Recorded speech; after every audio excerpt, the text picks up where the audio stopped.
Hey guys, welcome back to another video. Bleach is back, and this episode was so good. It was so good. It left me wanting so much more. I'm not even gonna lie.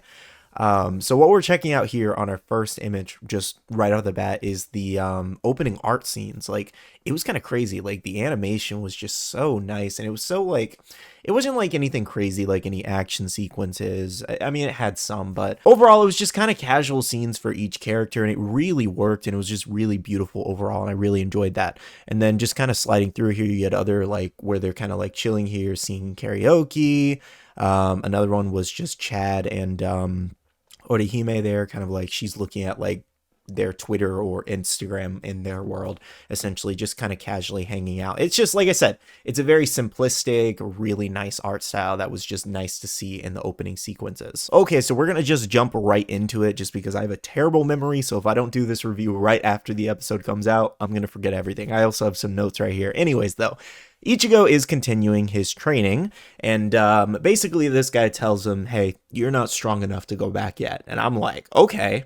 Even though Ichigo's kind of ridiculously strong, the fact that he's still not strong enough is kind of wild. So his training has only just begun, essentially. And he also tells him that he actually needs to surpass a Soul Reaper, whatever that means exactly. I'm an anime only, so, but I do know some things that happen later, unfortunately. Anyways, though, basically, Ichigo needs to surpass his limits even more. And later in the episode, this is where you see Ichigo kind of like starting to begin some more training where he's in a place where only the Soul King allows you to enter. You can't just enter on your own. So, very special place, very kind of like high up their place, essentially. As to what his training is going to be here, I have no idea. We just kind of see a sequence of him walking down this pathway going towards this like post here. Now, the only thing we kind of know about Ichigo's training and what might come of it was when Shunsui here, the Bleach head captain now, actually visits Ichigo's friends because they're concerned as to where he is and looking for him. And it was actually kind of cool to see him kind of like come to the living world and kind of like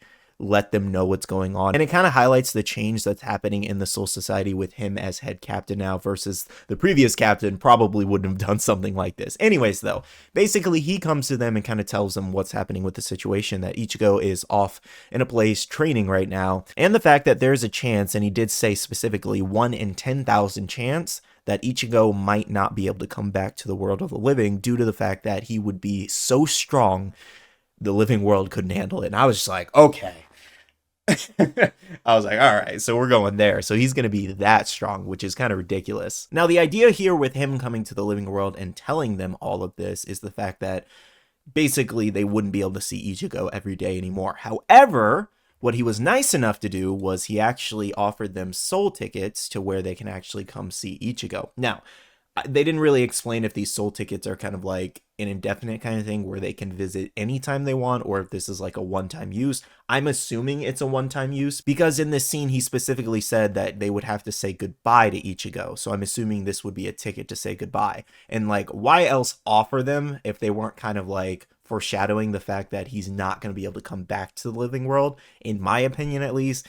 Again, it's a 1 in 10,000 chance, but given how crazy things are happening in this anime and manga, I'm assuming he's not coming back. Now, moving on to Renji and Rukia, their training seems to go very well. Originally, when they came in this room, they could barely stand, and now they're kind of just sitting there chit-chatting like it's nothing, so you can tell they've definitely gotten stronger. And this guy's like, hey, you ready to train with me in this other room, assuming that the training is going to get more intense. Now, of course, another character that was highlighted in this episode was Byakuya here. He is back on his feet, and I'm like, yes! I want to see his revenge. I want to see this man get revenge and decimate his opponents.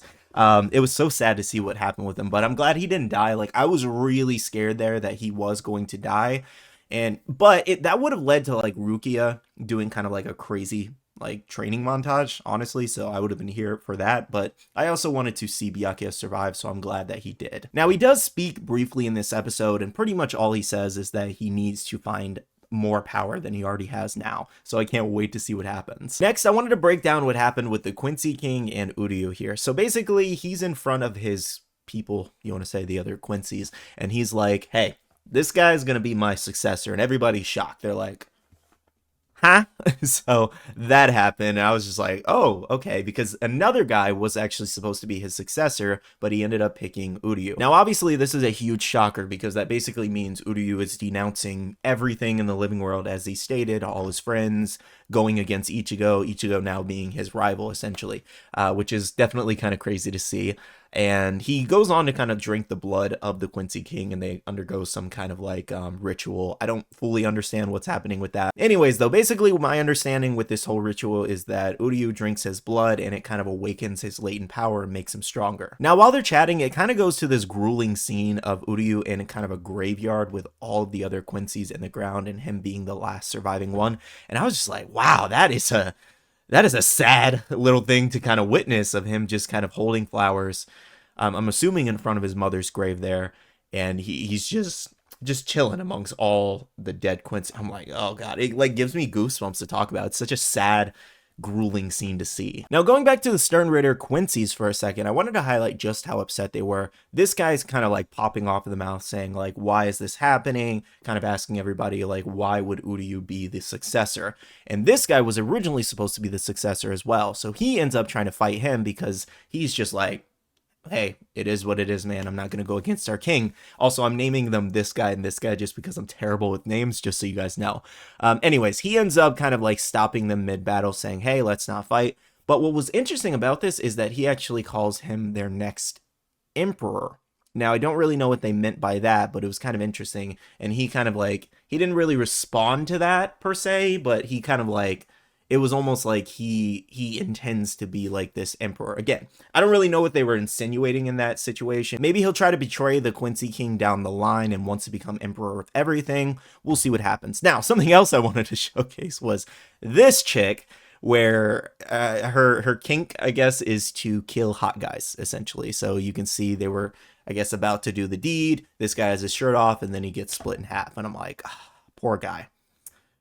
I mean, at least he went out excited, I suppose. I don't really know what to say, but it was just funny. She basically, she gets off by destroying and killing hot guys. I don't know. That's like, it made me laugh. I don't know. Also, new waifu unlocked. I don't make the rules. They're just, it's always the crazy ones. Now, the episode ends off with the Quincy King, Uryu, and all of his underlings invading the Soul Society again. I'm like, you guys just can't give them like that much of a break? Good lord, it feels like it's been like only a couple hours and they're already there again, getting ready to destroy everything that is left. Now, the Quincy King goes on to state that there is more to the song that he does have, and that was, the Quincy King goes on to conquer the world in 9 days. And I'm like, okay, they're gonna conquer the world in 9 days. That's just insane. I'm also over here like, Ichigo is not done training yet. He's gonna have to like speed this up a little bit, because like this guy's already here. He's ready to destroy everything again. We have the Bleach captains,